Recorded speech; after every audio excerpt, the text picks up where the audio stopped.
Et c'est dans ce beau département des Côtes-d'Armor qu'on va rester justement avec l'éclosion, une solution pour un numérique pratique et responsable dans les Côtes-d'Armor. C'est ce que donne l'intitulé du site sur lequel je m'appuie pour l'affirmer, Léandre et Sylvain. Est-ce que j'ai bien présenté? Bonjour et bienvenue à tous les deux. Bonjour. Oui, c'est quoi? C'est une association? C'est quoi? Ouais, c'est toujours une association dont je suis le président. Bienvenue, Monsieur le Président. Merci. Et l'idée, c'est de transformer dès que c'est possible, en fait. Parfait. Et je suis dans le courant de l'année. Et je suis très mal poli parce que j'aurais quand même pu commencer par notre fil conducteur de Richesse, à qui je souhaite une excellente année, ainsi qu'à toute l'équipe de Richesse. Zoé qui est avec nous, je m'excuse de ne pas avoir commencé par toi, j'aurais pu quand même. Il n'y a pas de souci, je ne t'en veux pas. Merci Marcus, bonne année à tout le monde. Et ravi d'entamer cette nouvelle année au micro de Radioactive. J'ai commencé à préparer un peu les mois qui vont venir avec... je suis heureuse des nouvelles personnes qui sont jamais venues parler au micro de Radioactive, en tout cas pas pour parler d'économie sociale et solidaire. Donc, c'est parfait. Une belle année à venir. Mais une belle année, mais comme d'habitude depuis ce partenariat. Donc, on va évoquer évidemment comment vous avez pu construire finalement ce site qu'est l'éclosion, et puis aussi tout ce process autour de l'économie sociale et solidaire. L'éclosion, donc c'est sous-titré Solutions pour un numérique pratique et responsable en Côtes-d'Armor. Oui, on oublie tout le temps que le numérique, ça a un véritable impact et écologique et sociétal. Ça a été le point de départ de monter l'éclosion, Sylvain, Léandre? Oui, en fait, on est tous les deux animateurs multimédia de métier depuis des années. Donc moi, j'étais à la MJC du Plateau, au Médiacentre. Donc on s'est rencontrés par ce métier-là, et donc à chaque fois aussi à regarder tous les enjeux qu'il y avait au fur et à mesure du développement du numérique, et à essayer de tout simplement transmettre un peu les informations, les enjeux, les valeurs, et de regarder ça de près, quoi.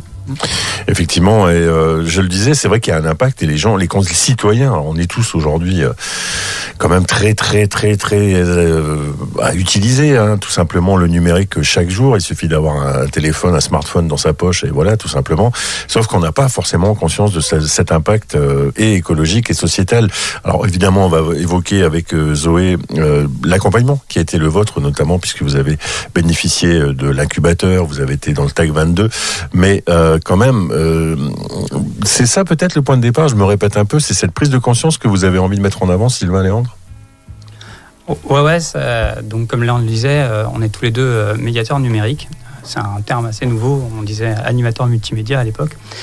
Et on a, dans notre carrière, très souvent mis en avant l'utilisation d'outils numériques sans vraiment regarder l'impact. Et en fait, de mon côté, ça fait plusieurs années maintenant que je me dis, tout ce matériel, c'est bien utile et pratique, et ça peut même être rigolo, mais qu'est-ce que ça pèse en fait pour la planète? Donc c'est vraiment venu de notre métier à la base, quoi. Et ça pèse pas mal.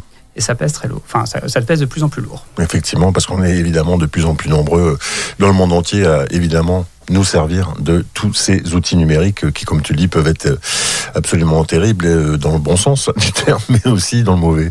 Zoé, forcément, ça rentre complètement quand on demande un accompagnement, quand on vient vous rencontrer, lorsqu'on va intégrer l'incubateur, ça correspond complètement aux valeurs de l'économie sociale et solidaire. Complètement par plusieurs points. On l'a dit, donc pour l'instant, le projet de l'éclosion, qui est même plus un projet, qui est une initiative lancée. Elle est sous statut associatif, qui est un statut de l'économie sociale et solidaire. On espère que 2025 marquera la transition vers la SCOP, donc la société coopérative et participative, c'est ça? C'est ça. On va définir tout ça après. Ouais, on va y revenir. Donc là aussi un statut de l'économie sociale et solidaire. Mais avant toute chose, en quittant l'aspect des statuts, le projet, il a un impact sociétal et éthique assez fort qui forcément revient à toute la notion, les valeurs le principe d'utilité sociale de l'économie sociale et solidaire. Et en effet, on voit que c'est quelque part une réponse à un besoin de société. Il y a des prises de conscience, les garçons, je ne sais pas ce que vous en pensez, mais il y a des prises de conscience de la part des collectivités, de la part des entreprises sur leur consommation, leur rapport au numérique.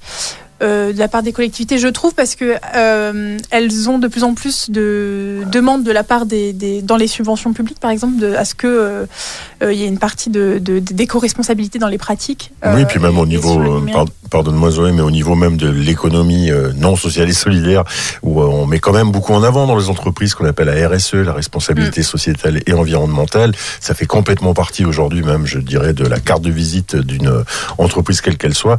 Là, forcément, avec l'éclosion, on est au cœur de tout ça, quoi. Ouais, c'est ça. En plus, c'est qu'on montre bien comment l'ESS, par ses initiatives, par ses porteurs de projets qui deviennent des entrepreneurs de l'ESS, peuvent aussi contribuer à apporter des solutions à l'économie classique et sur des stratégies de RSE. Ouais. Effectivement, on le sait bien. On le sait bien que l'économie sociale et solidaire, c'est une mine de solutions pour les autres. Forcément, lorsque vous avez monté ce projet, Léandre Sylvain, vous l'avez fait avec un aspect éthique, bien sûr, mais vous vous êtes tourné assez facilement vers Richesse. Est-ce que vous connaissiez justement l'incubateur, le TAC 22, tout ça, ou vous l'avez découvert un peu au fur et à mesure du processus et d'accompagnement et de création ? Alors pour le coup, moi je l'avais découvert l'année précédente. Le pôle Richesse, oui, je le connais parce qu'à la MJC, en fait, on était investis justement sur tous les projets solidaires et donc pour le coup, c'était un partenaire Richesse dans différents projets. Donc c'était un acteur identifié. Et après, sur le TAG, donc l'incubateur, moi j'avais essayé l'année précédente déjà de proposer le projet, mais pour le coup, j'étais un peu encore solo sur le projet. Et puis ce qui s'est passé, c'est qu'en fait, en mi-année 2023, pour le coup, il y a d'autres médiateurs qui ont décidé de rejoindre en fait le projet. Et donc là, c'est là où est née l'association L'Éclosion. L'association L'Éclosion, c'est un rassemblement de médiateurs numériques en fait qui ont décidé de créer une structure collective. Très bien. Et avec projet, en fait, déjà tout simplement de faire réseau ensemble. Ça a été la dynamique de départ. Donc de se dire, sur les Côtes d'Armor, ce serait bien qu'on soit en lien les uns et les autres. Nous, on l'était de façon informelle dans nos métiers avant, et c'est vrai qu'on est souvent isolés, chacun dans nos structures, sur des thématiques qui ont des enjeux très forts, mais qui ne sont pas forcément des enjeux prioritaires. Et puis, mais ça reste un métier qui est encore assez récent, évidemment, assez nouveau, qu'il faut comprendre à identifier, même si pour vous, ça vous paraît peut-être pas si nouveau que ça, mais pour le citoyen lambda, ça l'est. Voilà, des médiateurs numériques, il y en a. Quand on dit ce terme-là, je suis pas sûr qu'il y ait cette personne qui a identifié ce qu'il y a derrière, quoi. Non, c'est parce que c'est le terme qui est récent. Après, le métier, il date maintenant. Moi, ça fait 20 ans que je fais ce métier. Donc... C'est hier, 20 ans, c'est rien. 20 ans, c'est que dalle. Ouais. Non, c'est un métier qui est un peu aussi vieux que le numérique, en fait. Ouais. Donc, on a toujours eu besoin d'accompagnement. On en aura toujours besoin. Il y aura toujours des nouvelles choses à découvrir. D'ailleurs, petite parenthèse, lorsque l'on parle de médiateur numérique, et après, évidemment, on va évoquer l'objet précis de l'éclosion et tout l'accompagnement dont vous avez pu bénéficier avec Richesse. Lorsque l'on parle de ça, c'est quoi ? C'est aussi parce qu'aujourd'hui, on est vraiment passé dans un monde du tout numérique. Je pense à des choses très simples, des personnes qui doivent s'actualiser pour France Travail. Je pense à des personnes âgées qui doivent régler leurs factures par Internet, leurs factures d'électricité, par exemple. Aujourd'hui, il n'y a plus de papier, ça n'existe plus pratiquement des factures comme ça. C'est ça aussi la médiation numérique ? En fait, c'est toute la différence entre le métier maintenant et le métier d'il y a 20 ans. Il y a 20 ans, on avait des gens qui avaient envie de découvrir pour savoir ce que c'était, savoir le maîtriser. Et maintenant, on a des gens qui doivent le découvrir parce qu'ils sont obligés de s'en servir. Donc oui, c'est ça le métier de médiateur, ça en fait partie. L'idée, c'est aussi d'ouvrir le plus largement possible l'esprit des gens qui viennent nous voir pour savoir non pas que utiliser, mais aussi comment ça fonctionne, qu'est-ce qui se trouve derrière, et justement pour le sujet qui nous concerne, quel poids écologique ça représente. Et c'est le réseau, cette force du réseau, vous l'avez aussi pu, la mettre en pratique. Vous avez pu rencontrer à l'occasion de l'incubateur. Ça a été ça la valeur ajoutée. Donc ce qui est intéressant avec l'incubateur, c'est qu'on est en lien avec d'autres projets et qui sont différents des nôtres, parce que pour le coup, l'économie sociale et solidaire, ça touche plein de projets complètement différents. Donc il y avait des projets de tiers-lieux, projets de coopératives de travailleurs, d'accompagnants à domicile.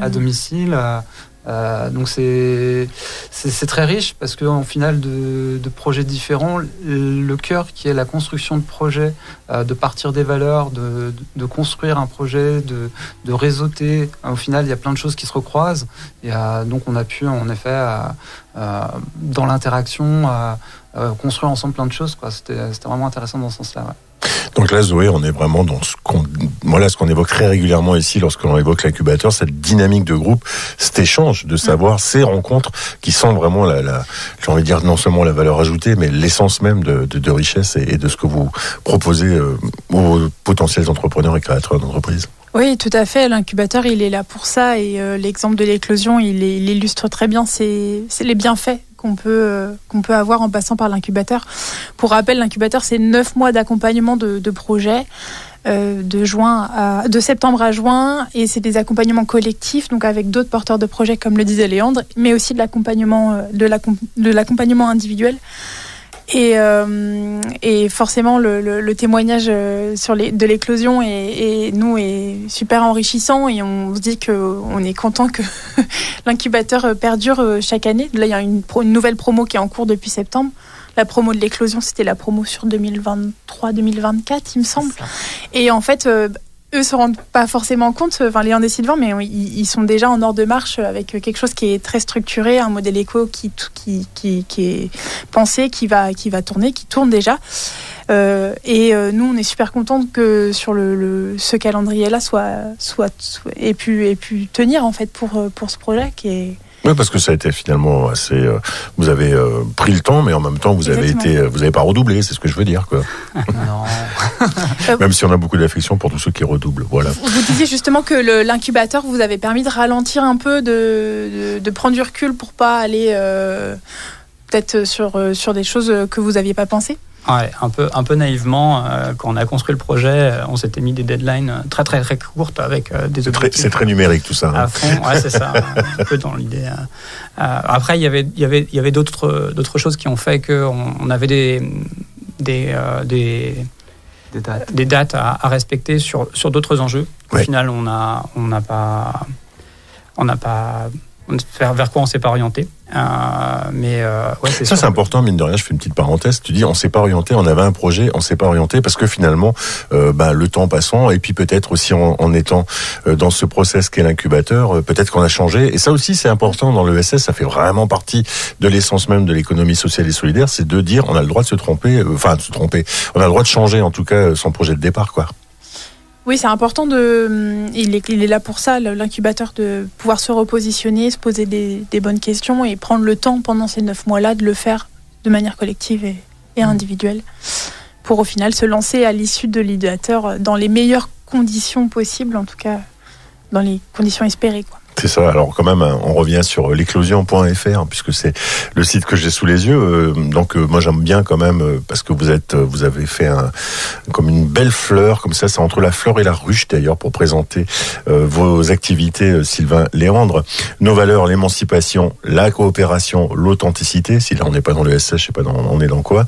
Notre vision, un numérique éthique et pratique, sobre, efficient, acceptable pour la planète. Et oui, alors il n'y a pas que ça, mais il y a quand même ça. Et ça, je trouve que on peut s'y arrêter parce que c'est d'abord, notamment et complètement dans l'économie sociale et solidaire. Et puis c'est assez original finalement parce que alors moi je vais mettre Ecosia parce que c'est sympa, on plante des arbres derrière. Et ça, oui, c'est des choses que vous conseillez par exemple. Alors Ecosia, c'est un moteur de recherche, si j'ai bien compris, qui plante des arbres derrière. Achille, t'as l'air de connaître. Ouais, je crois que c'est à peu près ça. Enfin, je connais pas plus que toi. Mais alors ils vont nous expliquer, Sylvain et Léandre. Mais c'est ça par exemple que vous allez défendre. Je dis n'importe quoi, mais ça me vient un peu comme ça, mais. Ouais, alors pour le coup, ça c'est une toute petite mesure. En effet, Ecosia, c'est un moteur de recherche qui, par les recherches et par les revenus générés par la publicité, plante des arbres derrière. Voilà. Donc c'est un beau geste. Par contre, nous, on s'oriente plutôt vers les enjeux qui ont plus d'impact. Ça, c'est vraiment un tout petit geste. C'est déjà très bien de le faire, mais et en ce qui concerne le numérique, l'impact, c'est la production en fait de nos terminaux, c'est-à-dire nos téléphones portables, nos ordinateurs, et c'est ça qui est vraiment vraiment impactant pour la planète. Donc c'est vraiment la production, pardonne-moi, c'est la production, d'ores et déjà, vous évoquez ça avec les personnes avec qui vous travaillez, c'est-à-dire les collectivités locales, les assos, les entreprises, etc. etc. Voilà. Et si on veut faire un gros geste, il y a deux possibilités. Soit on le garde le plus longtemps possible son matériel, soit on prend du matériel reconditionné. Et là, ça va permettre à la planète de souffler. Parce que là, on est sur des réserves de certains métaux notamment qui s'amenuisent. Et pour le coup... Je suis très content de ça. Je vais vous le dire pourquoi. Parce qu'il y avait quand même, moi je suis un vieil homme, il y avait au départ comme ça de l'arrivée des emails, etc. C'est génial, c'est très économe, c'est tout ce qu'on veut, etc. Sauf que on sait aujourd'hui que c'était peut-être de l'argument publicitaire, c'est faux. Il y a non seulement il y a un véritable impact écologique, et il est important quand même. Et c'est aussi pour ça que l'éclosion c'est absolument important, c'est absolument essentiel, j'ai envie de le dire, que de donner à faire connaître ce genre de choses, quoi. Ouais, puis c'est vrai que pour le coup, tout ce qui est extraction, fabrication, ça se passe pas sur nos territoires. Et à nous, si ici il faut ouvrir des mines, mettons dans l'Allier, on veut ouvrir une nouvelle mine, ou si on veut rouvrir des mines ici en Bretagne, s'il faut déplacer un village, une ville pour pouvoir aller creuser. Il y a un malheur terrible là, avec un super gisement de lithium, je crois qu'ils ont trouvé dans le sud. Alors évidemment, c'est toujours je sais pas si c'est du lithium, mais je crois que c'en est dans le sud Finistère ou le sud Bretagne. Alors en plus, évidemment, l'endroit est splendide, sauvage, etc. Et il faut se battre contre ça aujourd'hui, quoi.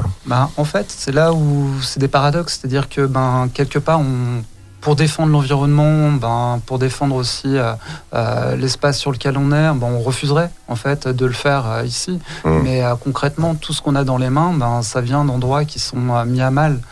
Nous ici on le ferait encore avec en prenant en compte plein de normes en fait environnementales, mais dans plein d'endroits où ça se passe, mettons que ce soit au Chili pour le lithium, où c'est en plein désert, on fait venir de l'eau de la mer de 200 km plus loin, on a des centrales à charbon pour dessaler l'eau pour l'emmener sur le plateau d'Atacama, donc pour récupérer le sel de lithium. Ça, c'est le plus gros gisement mondial qui amène le lithium. Si on regarde après sur le cobalt, aujourd'hui on parle de entre 5 et 10 millions de morts sur l'accès aux ressources minières au Congo, la République démocratique du Congo. 40 000 enfants de moins de 15 ans qui travaillent dans les mines. C'est ça. Et en fait, alors il y a des organisations qui essayent de faire qu'on n'utilise pas, mais c'est le plus gros gisement sur la planète. Donc pour le coup, c'est difficile de trouver moins cher que l'esclavage, que cette masse de ressources. Donc après, en fait, la difficulté, elle est là. C'est comment réussir dans un moment où le numérique est en exponentiel, c'est-à-dire que dans le numérique, c'est comme ça depuis le début, en fait, très rapidement, on double le nombre d'objets, le nombre de ressources nécessaires, et au final, toutes les ressources, ça vient d'endroits qui sont pas, on va dire, de façon acceptable ou responsable, quoi. Et comment on fait fonctionner tout ça ensemble ? Là, pour le coup, la première chose, c'est la prise de conscience. Oui. Et donc là, nous, un des premiers gros axes sur lesquels on travaille, c'est la sensibilisation. En fait, c'est de comprendre en fait l'enjeu, parce que c'est loin des yeux, en fait. C'est ça peut-être le problème, Léandre, c'est que c'est loin des yeux, comme tu le dis. Et là, ce qui est formidable, quand même, dans ce qui est dit là, avec tout le malheur évidemment qu'il y a derrière, tout ce que tu évoques, et c'est absolument essentiel de l'évoquer, voulais-je dire. Zoé, dans ESS, il y a Solidaire. Là, on est vraiment, on peut pas dire beaucoup mieux là. Oui, Solidaire, collectif, c'est un projet que Léandre portait peut-être de manière plus... Tu étais le seul porteur de projet il y a quelques années, puis ça s'est incarné dans un projet collectif parce que en résonance avec le réseau des médiateurs numériques. Donc voilà, c'est... La prise de conscience, je reprends le terme, mais c'est peut-être là aussi, et la prise de conscience, lorsqu'elle est collective, elle a forcément un impact autre. Oui, et puis le fait d'avoir maintenant sur le territoire une structure qui sensibilise, en tout cas je me suis pas renseignée, je sais pas s'il y en a d'autres, j'imagine que oui, mais qui vient aussi répondre à un maillage qui était manquant entre des besoins d'être sensibilisés et l'accès à l'information, à la bonne information et à des conseils, à des bonnes pratiques. Là maintenant avec l'éclosion, on a une boucle quelque part qui se ferme sur le territoire et qui va, j'espère, être vertueuse pour les années à venir. Et puis qui va aussi finalement profiter à l'économie locale, parce que c'est aussi ça l'économie sociale et solidaire. On n'est pas à côté de nos pompes, j'ai envie de le dire comme ça. On est aussi dans un monde réel et un monde qui devrait aller un petit peu mieux grâce notamment à un projet, à une réalité concrète comme l'éclosion qu'on va continuer à évoquer ce midi. Si vous nous rejoignez juste à présent, nous sommes en compagnie de l'équipe de Richesse, de Zoé en tout cas, qui représente l'équipe de Richesse, le pôle d'économie sociale et solidaire du pays de Saint-Brieuc. On évoque l'éclosion, donc représentée par Sylvain et par Léandre, donc une association qui vous permet d'avoir des pratiques mieux vertueuses lorsque l'on évoque tout ce monde qui nous entoure et qui est absolument présent partout du numérique. Il sera sans transition en concert ce samedi 25 janvier du côté des Anartistes, un café associatif. On reste finalement pas très loin de l'ESS. C'est Nick Weldon qu'on écoute tout de suite avec No God No Master. Il n'y aura pas de Dieu, il n'y aura pas de maître pour nous empêcher d'aller vers le désastre. C'est ce que dit en gros Nick Weldon sur cette chanson. Nick Weldon, je le rappelle, vous pourrez retrouver aux Anartistes, donc dans le quartier des Villages à Saint-Brieuc, en compagnie des Make Art Band. Ça sera ce samedi 25 janvier dès 19h à un prix tout à fait raisonnable puisque je crois que c'est 5 € l'entrée. Quant à nous, ce midi, nous sommes aussi avec des personnes absolument raisonnables, c'est-à-dire l'économie sociale et solidaire représentée par Zoé de Richesse, accompagnée de Léandre et de Sylvain qui nous viennent nous présenter ce midi l'éclosion, un projet d'économie sociale et solidaire, certes, mais surtout un projet qui vous permet d'avoir des pratiques numériques plus vertueuses et mieux conscientes, je le dirais comme ça. Cet accompagnement, il vous a vraiment élargi les horizons, Sylvain, Léandre. Il vous a permis peut-être aussi de prendre conscience que le chemin le plus court que vous avez imaginé n'était pas forcément aussi simple et aussi court que ça. Oui, moi je suis arrivé dans cet accompagnement avec un projet d'entrepreneuriat et mon parcours professionnel, c'est 20 ans de fonction publique. Donc c'était un milieu qui m'était complètement étranger et en effet, au fur et à mesure des accompagnements et des ateliers qu'on avait en fait que le chemin il n'était pas aussi court que ce qu'on se l'imaginait.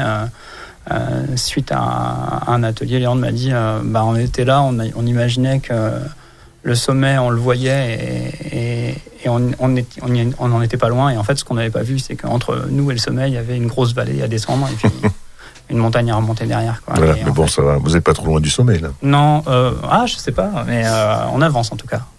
Vous avez passé quelques cols. Voilà. En tout cas, ils ont des bonnes chaussures de rando, donc. C'est bien de garder les images comme ça.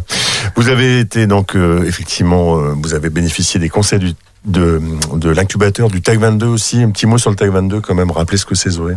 Le TAG 22, c'est un dispositif qui est départemental. Vous le retrouverez dans les 4 départements bretons.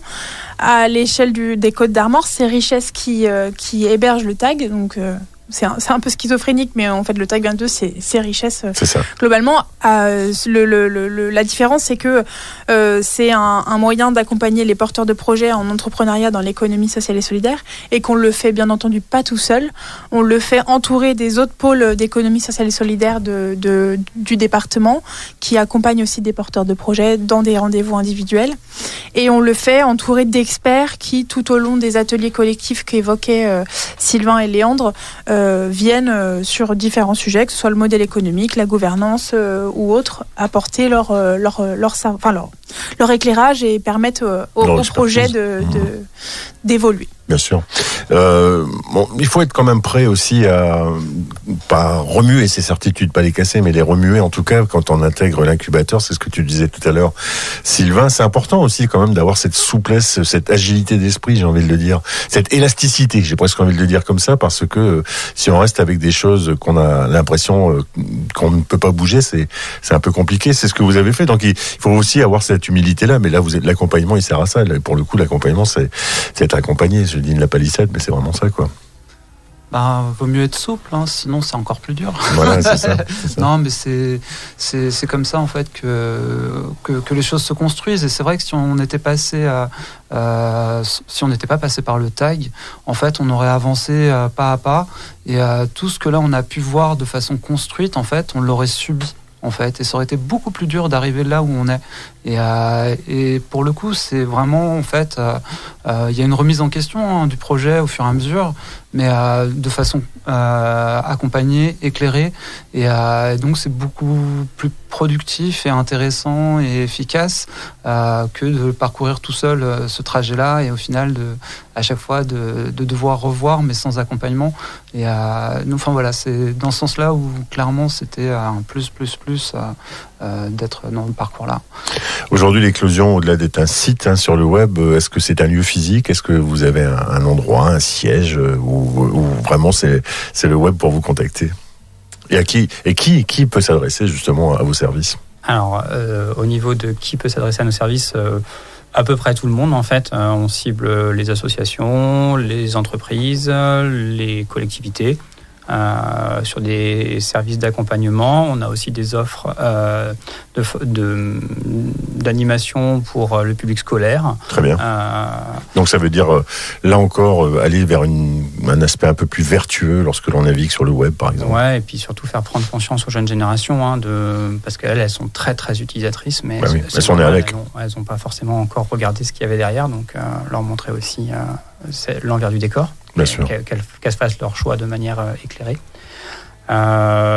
J'ai une question, pardon, excusez-moi, et on va donner sur l'aspect pratique. Enfin, effectivement, il y a un siège physique ou pas pour l'instant? Alors, il y a un siège parce qu'il en faut un pour une association, mais on nous trouvera plus facilement sur le web. Vaut mieux passer par là. Et vous allez vous déplacer, comme vous avez fait aujourd'hui Radioactive. Quelque chose qui me vient, une question là, vraiment de citoyen toute bête. Aujourd'hui, la masse des données, c'est monstrueux en termes de chiffres, ça, mais ces données, ils ont besoin de serveurs. Où ils sont, ces fameux serveurs? Ils sont un peu partout sur la planète. Alors là, à l'heure actuelle, la masse est déjà très volumineuse, mais on a un truc qui s'appelle l'IA générative qui est apparu ces dernières années et qui tend à multiplier la masse, mais de manière considérable. Mais est-ce qu'on aura de la place pour les mettre quelque part tout le temps? Parce qu'il y a bien un côté physique à ces fameux serveurs. L'enjeu autour de l'IA notamment, c'est notamment la construction de nouveaux data centers, ces usines dans lesquelles on stocke les données. Et surtout, ces data centers, il va falloir les alimenter parce qu'ils nécessitent beaucoup d'énergie pour notamment le refroidissement des machines. Et donc, là, probablement, ces usines seront accolées à des anciens réacteurs nucléaires ou à des nouveaux mis en service. En tout cas, aux États-Unis, c'est vers là qu'ils s'orientent. Donc, il y a un enjeu important autour de la donnée et notamment du fait de l'IA, là, dans les prochains jours, mois. Léandre. Et là, mettons en France, les responsables du réseau de transport d'électricité, RTE, disent qu'on ne pourra pas faire en parallèle la transition écologique et l'IA. Parce que les ressources, on les a pas, en fait. Que ce soit pour le transport d'électricité ou même tout simplement pour la fabrication. Et donc, au final, on fonce tête baissée dans la transition écologique et dans l'IA. Sauf qu'en fait, il va falloir planifier parce que les deux ne peuvent pas fonctionner ensemble. Donc là, en fait, il y a besoin de rationaliser, il y a besoin de comprendre. Et puis après, au final, de se raisonner.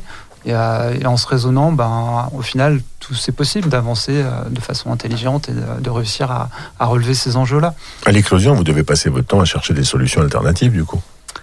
Bon, en fait, depuis toujours, on est sensible aux solutions logicielles libres qui permettent justement d'avoir un regard un peu sur les outils et de savoir qu'ils sont développés en effet ce sont des communs. En fait, tout simplement, le numérique des communs, que pour le coup, ces technologies aujourd'hui sont matures et utilisables. Et c'est là le défi, c'est de faire prendre conscience et de permettre de faire une transition vers ces nouveaux outils. Enfin, c'est pas des nouveaux outils, mais vers ces évolutions d'outils qui sont pour le coup éthiques et qui sont collectives. En fait, c'est des communs et qui permettent aussi, au final, de réfléchir à l'usage. C'est-à-dire en utilisant ces outils-là, on fait attention au final à protéger ces données, à savoir où elles sont, au final à se rendre compte de ce qu'elles consomment sur les serveurs. J'entends, je suis évidemment qu'on abonde dans ce sens-là, Léandre, mais j'entends d'ici certains qui disent oui, mais alors moi si je passe par Firefox, ça va moins vite que si je passe par le moteur de Google, par exemple. Quand on a ce genre d'argument, vous répondez quoi? Qu'avec une Ferrari, on va plus vite qu'avec une 4L, mais que la 4L, elle fait beaucoup moins de mal à l'environnement que la Ferrari. Voilà, c'est bon, j'aurai ma réponse. Et c'est une vraie, mais on rit, mais c'est des vrais enjeux parce que c'est vraiment vraiment ça, par exemple. Mais Firefox est très bon aussi. Et ce qu'on gagne, le peu de gain qu'on va avoir en vitesse avec Chrome, voilà, je dirais, c'est pas significatif en fait. Ouais, mais on est dans un monde où on peut plus attendre une seconde maintenant. Il faut tout avoir tout de suite. Et ça, l'ESS s'est dit, non, justement, on peut prendre son temps, on peut justement bénéficier d'accompagnement. Et ça élargit nos horizons. C'est ce qu'ils ont dit tous les deux, Zoé, ce midi quand même. Oui, tout à fait. Je le disais tout à l'heure, mais on est vraiment content de pouvoir avoir des projets qui voient le jour, parce qu'il faut pas se cacher, il y a des projets qui, après l'incubateur, soit sont revus et partent vers d'autres horizons, soit sont mis en stand-by, mais il y a une partie des projets qui éclosent, comme l'éclosion. Et là, on est en début 2025, et je le disais tout à l'heure, l'autre jour au téléphone avec Léandre et Sylvain, mais je pense que l'année qui s'annonce pour eux va être marquante, j'espère, et aussi un point de développement super intéressant sur lequel nous, on pourra encore plus s'appuyer pour dire voilà, c'est possible, il y a des gens qui l'ont fait et qui le font bien. Léandre ? Et d'ailleurs, comme quoi il y a une suite logique aussi, c'est-à-dire que tout au long des ateliers qu'on a fait, à chaque fois se poser la question, mais là les cours ils sont sur Google. Il y a des questionnements qui sont mis en place aussi, mettons du côté de Richesse aussi. Donc là, on est en train de voir avec Richesse pourquoi pas tester notre premier accompagnement avec eux. Donc voilà, c'est de la continuité. Là, en fait, nous, on interpelle les structures. Si on dit, mais là, mettons, dans l'économie sociale et solidaire, on va choisir sa banque, on va pas forcément choisir BNP Paribas ou la Société Générale. Qu'on salue ici, d'ailleurs. On va peut-être plutôt choisir le Crédit Coopératif ou le CMB. Mais c'est très important. Alors, je dis ça parce qu'ils ont été accompagnés par cette banque-là, c'est des malins. Mais vous avez raison. Non, mais cela dit, oui, vas-y. Mais pour le coup, quand on demande pourquoi vous avez fait ces choix-là, mais les valeurs. Mais alors, quels outils vous utilisez dans le numérique ? Et quelles valeurs ont les outils que vous utilisez ? Et en fait, l'idée, nous, de nos accompagnements, c'est vraiment de remettre les structures en face de leurs valeurs, et aussi tout simplement de réfléchir à utiliser le moins de numérique possible. C'est important, et c'est très très bien dit, je le dis, parce que c'est quand même important, l'éclosion, vous avez bénéficié évidemment de tous les services entre guillemets de richesse, mais vous êtes accompagné aussi par la région Bretagne, la banque que tu as citée, le CMB, et puis France Active. Zoé ? On parlait tout à l'heure de votre potentiel futur passage en société coopérative et participative. Est-ce que vous voulez expliquer pourquoi ce modèle hybride de passage à une association, à une coopérative? Parce que c'est des choses qu'on va voir de plus en plus en fait dans le paysage de l'ESS, et je trouve ça intéressant d'avoir votre éclairage là-dessus. Donc au début, on est une association, donc un collectif de professionnels. Et puis là, sur l'avancée du projet, en fait, on se rend compte que la partie animation du collectif de professionnels va rester bénévole. Au final, que les collectivités ne sont pas en capacité de nous suivre. Ouais. Et, parce qu'elles sont dans des difficultés, elles aussi, de leur côté. Et donc, pour le coup, au final, on se retrouve les porteurs de projet, à ceux qui portent la structure au quotidien, donc les salariés en fait, à travailler. Et donc l'idée c'est qu'au final la structure appartienne aux salariés. Très donc, bien. On part là-dessus. Et ça c'est ESS aussi. Ouais, c'est ça. Et puis oui, tout à fait. Et puis dans l'idée, c'est de se mettre tout de suite dans des statuts qui permettent de faire durer. En fait, il y a plein de contraintes en fait positives dans les statuts de la coopérative sur justement comment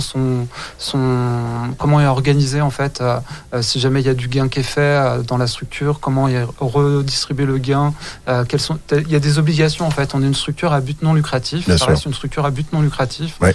Et la volonté, c'est d'ancrer sur du long terme une activité économique du salariat, des salariés dans des bonnes conditions salariées, contrairement au modèle auto-entrepreneur où on peut être...